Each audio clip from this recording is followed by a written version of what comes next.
Mga Salmo 137.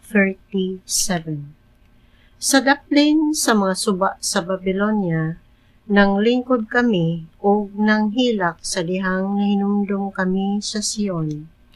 Sa mga kahoy daplin sa suba, gisabit namo ang among mga alpa, kay didto gipaawit kami sa mga nagbihag kanamo, o gipugos sa paglingaw kanila.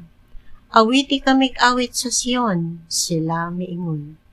Unsaon na mo pag-awit sa alawiton sa Ginoo dinhi sa laing nasod?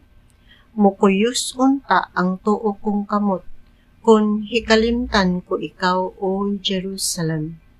Dili na unta ako makaawit pag-usab, kun hikalimtan ko ikaw, o kun dili na ikaw mao ang labing dako kong kalipay.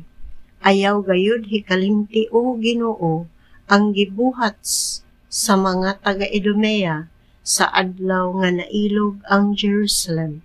Ayaw hikalimti nga sila nagbalik-balik pag-ingon, gunuba kini.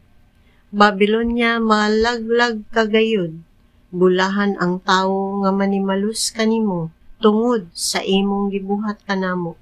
Ikalipay niya ang pag-ilog sa inyong mga masusong o pagbunal kanila ngadto sa mga bato.